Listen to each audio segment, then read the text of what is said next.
Je sais pas si ça va combler tes interrogations, c'est un peu compliqué, enfin après ça dépend du niveau qu'on a en sciences pour écouter cette vidéo, mais en gros tu vas voir c'est quand même très simple. Je suis pas très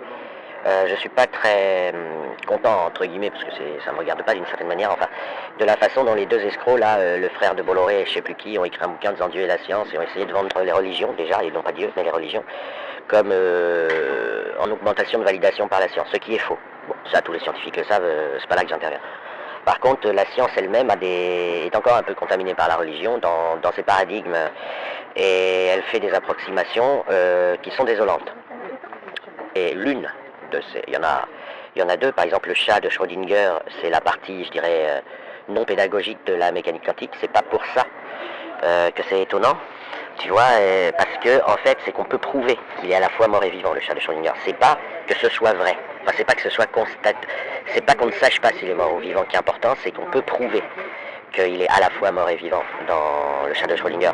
Et ça, c'est passé à la trappe. Donc, je suis pas très content de cette façon de... Du coup, n'importe quel ado qui se renseigne, il se dit « Ah ouais, mais c'est parce qu'on sait pas, on manque de connaissances, tu vois. » En fait, il est vraiment mort ou il est vraiment vivant, le chat, mais la science a des limites qui lui permettent pas de savoir. Je sais pas pourquoi les gens sont contents de faire des bruits quand ils roulent, mais bon. Et ça, tous les ados tombent dans ce piège. Voilà, je le sais. Bon, peu importe comment je le sais. Ensuite, pour le Big Bang, là c'est pratiquement pire. Ils décrivent un modèle qu'ils ont calculé à partir des équations de la relativité générale qui sont vraiment habitables. Donc on a très peu de modèles, mais en prenant une façon de voir newtonienne. C'est-à-dire avant qu'Einstein ait découvert que Newton avait tort. Même s'il avait approximativement raison à epsilon pratique près, il avait plutôt tort. Et du coup, ils vendent une conception de l'univers comme étant le même pour tous. En particulier, ils disent que que l'espace-temps est une variété. Alors ça, je passe les détails, hein, c'est des maths. Est une variété différentielle dont les espaces tangents vérifient la relativité restreinte. Et ils recollent. Bon, c'est ça les variétés, on recolle. Hein. On recolle à partir des petites parcelles. Et ils recollent ça dans une conception newtonienne. Ce qui les amène à ce que le décalage vers le rouge et 2-3 bricoles leur font donner que comme modèle, le seul modèle qu'ils ont c'est le Big Bang, l'expansion. En fait c'est l'expansion et en passant le film à l'envers, tout se retrouve concentré au même endroit, c'est-à-dire les distances tendent vers zéro quand tu passes le film à l'envers. Et ils appellent ça le Big Bang. Il n'y a pas eu d'explosion mais ils appellent ça le Big Bang quand même. Et donnant une illusion de création, enfin voilà. Pareil, ils vendent très très mal, enfin ils vulgarisent très très mal la notion de trou noir, puisqu'un trou noir ça n'existe pas, ou alors ça existe depuis toujours, depuis une éternité. Pardon. Un trou noir ne peut pas ne pas exister à un instant T et un peu plus tard exister. Parce qu'en fait, pendant son processus de formation, je vais te le prouver d'ailleurs, c'est très simple. Pendant son processus de formation, le temps se ralentit au-dessus de l'horizon et finit par s'arrêter. Ça converge vers un arrêt. C'est-à-dire que les gens extérieurs au trou noir verront éternellement le trou noir en cours de formation. C'est-à-dire que le trou noir appartiendra éternellement à leur futur. Donc il n'existera jamais dans leur présent. Et par ailleurs, ce qui crée la distorsion spatio-temporelle, c'est bien parce qu'il y a des trucs à l'extérieur, mais pas loin de l'horizon, qui attirent à l'extérieur, hein, qui a un effet sur l'extérieur. Et c'est facile à comprendre, puisque si c'était à l'intérieur, ça ferait rien du tout à l'extérieur, puisque rien ne peut sortir, aucune causalité ne peut sortir d'un trou noir. Donc, si tu veux, les présentations au public des trous noirs, comme quoi il y a des trucs à l'intérieur, le trou noir il est lourd, il pèse lourd dans l'espace-temps, et c'est grâce à lui que la galaxie tourne autour, grâce à ce qu'il y a à l'intérieur. Là encore, c'est faux. C'est grâce à ce qui est à l'extérieur du trou noir que la galaxie tourne autour de notre trou noir central. Parce que ce qui est à l'intérieur, ça n'a aucun effet. Donc ça ne va pas faire envoyer des ondes gravitationnelles qui attirent les objets vers lui. Il n'y a aucun risque. Voilà, donc tu vois, toute cette vulgarisation conduit à cette erreur du Big Bang. Enfin, cette erreur. À ce narratif qui se veut objectif avec un univers unique pour chacun. Enfin, le même univers pour tous, parce qu'un univers unique pour chacun, ça serait pas très grave, mais le même univers pour tous, et qui est basé sur, tu te doutes bien qu'on n'est pas allé les voir, les étoiles et les galaxies lointaines, on n'est pas allé voir si elles s'éloignent, hein. On a juste qu'on reçoit le décalage vers le rouge. C'est-à-dire que le fait qu'on interprète le fait qu'elles s'éloignent à partir du fait que tout est décalé vers le rouge de la même manière au loin. C'est pour ça que j'ai pris ces chiffres-là hein, dans le tweet, avec une vitesse d'éloignement qui est proportionnelle à la distance, c'est-à-dire que l'espace s'étend de la manière suivante. Tous les millions d'années-lumière, il y a 20 km par seconde d'éloignement gagné en vitesse. ce type de constat, tu pourrais faire exactement le même si ça bougeait pas, si ça s'éloignait pas mais que ça tournait. En tournant, le temps se ralentit et donc les photons émis sont plus rouges. Plus c'est loin, plus ça tourne vite et plus les photons émis sont rouges. Mais c'est qu'un exemple, je dis pas que l'univers il tourne. Bon, après tout, les gens gueulaient quand on a dit que la Terre tournait, mais peu importe, je dis pas que l'univers il tourne, je suis pas en train de dire ça. Mais je te dis que le narratif du Big Bang est malsain, si tu veux. Il est sérieux, son sérieux ne fait aucun doute. D'ailleurs, ils ont un problème pour calculer, parce que quand ils regardent le fond diffus cosmique, ils trouvent plutôt... je sais pas, moi, disons, je connais pas les chiffres par cœur, mais je connais les ordres de grandeur, ils trouvent plutôt 18 km par seconde par million d'années-lumière d'éloignement, alors que quand ils analysent des galaxies qui se trouvent à quoi, à 100 millions d'années-lumière ou 200 millions d'années-lumière, ils trouvent plutôt 22 km par seconde par million d'années-lumière d'éloignement. Bon, c'est pas les mêmes nombres et leur modèle marche pas, voilà. Mais ils s'en foutent. Par ailleurs, pour avoir cette expansion, ils ont inventé un paramètre qui mathématiquement marche bien, c'est l'énergie noire ou l'énergie sombre, mais c'est une violation du principe de Popper. C'est-à-dire que quand ta théorie est invalidée par l'expérience, théoriquement, tu la rejettes, tu dis il y a un problème. Elle est fausse, quoi. Tu dis elle est fausse, elle est rejetée par l'expérience. Bon. Mais comme les maths ont progressé, aujourd'hui, les erreurs, on peut les quantifier. Et donc, au lieu de dire on rejette le modèle, on dit il y a de l'énergie noire. Bon, c'est franchement... Popper, il rigolerait, quoi. Bon, après, Popper, c'est pas Dieu, mais je veux dire... effectivement, comme on a fait des progrès en maths, maintenant, si tu veux, à la place de phrases, on peut mettre très souvent des nombres. Il y a d'ailleurs toute une théorie là-dessus. Je pense par exemple au calcul avec juste plus, qui est un modèle de la logique affine ou linéaire, enfin peu importe, enfin des deux en fait, mais ça dépend de ce qu'on admet comme truc prouvé. Si on admet que les nombres négatifs sont prouvés, ça donne un modèle de la logique affine, sinon si on admet qu'il y a que 0 qui est prouvé, ça donne un modèle de la logique linéaire, et A implique B, c'est tout simplement B moins A. Voilà, en gros ça mesure le prix que tu vas acheter qu'une phrase devienne vraie au marché, quoi. Et ça marche très bien, c'est un modèle de la logique affine, ou linéaire si tu prends que 0 comme prix gratuit. Après un nombre négatif, moins 3, on a quand même du mal à considérer qu'une dette de moins 3 euros c'est quand même un cadeau, donc on a du mal à considérer que ça coûte quelque chose. Le prix de moins 3 euros, c'est même, bref, c'est la différence entre la logique linéaire et la logique affine. Mais on peut mettre des nombres partout, on peut même, il y a même des correspondances qui sont parfaitement précisées par les théorèmes de maths, et donc on sait très bien que l'énergie sombre c'est tout simplement une erreur présentée sous forme numérique. Pareil pour la matière noire. Donc si tu veux, pardon du peu, hein.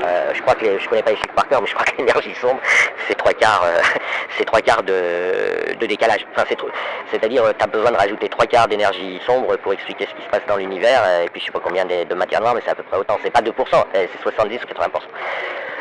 Voilà, donc en fait, ce que j'ai fait, mais c'était le soir tard, et là j'ai vraiment merdé. Hein. Faut reconnaître que j'ai merdé. J'ai fait un tweet, quoi.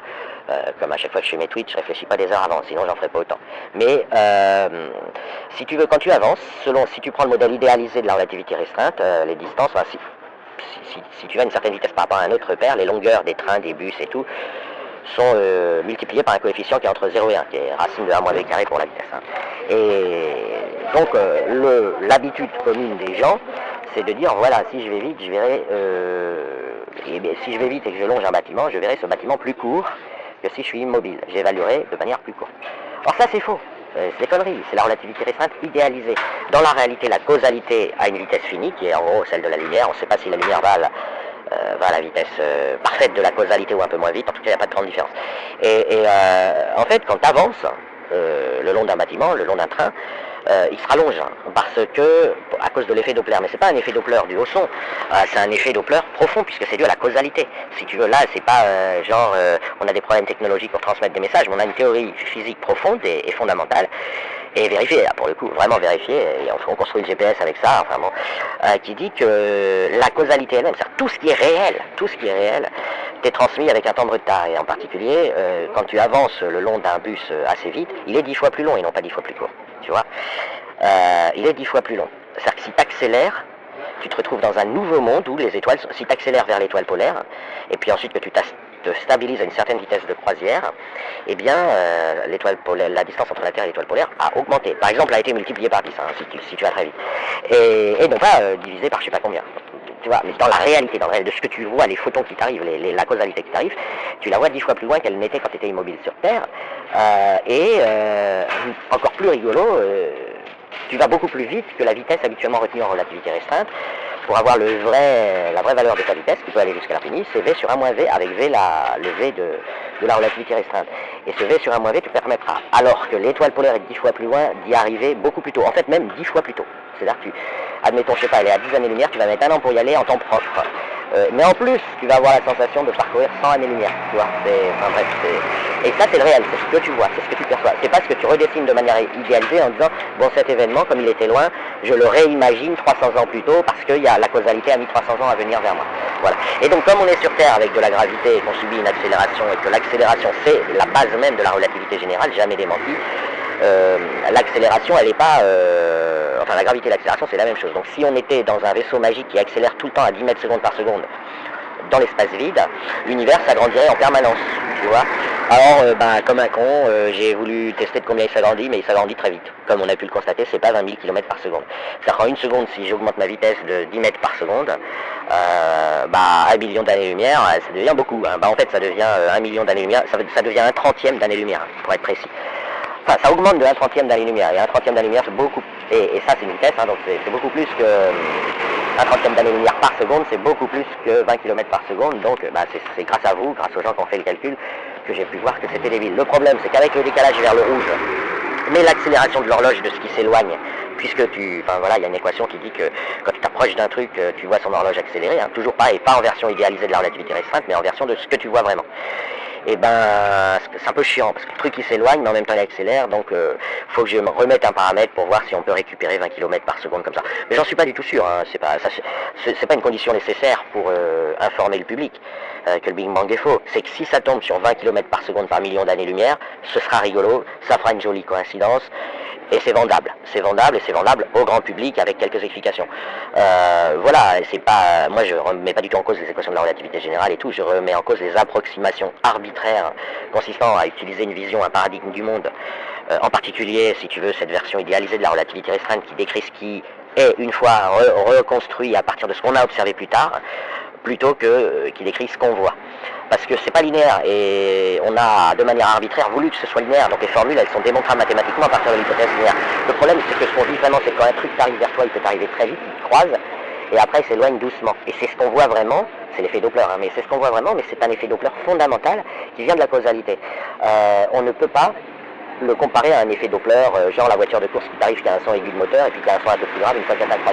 Parce que là c'est pratique, tandis que l'effet Doppler dû à la vitesse de la causalité, c'est un effet qui est fondamental. Il s'agit d'une limite totale à la causalité due aux équations de la physique démontrables, et donc on ne peut pas traiter ça comme une onde sonore.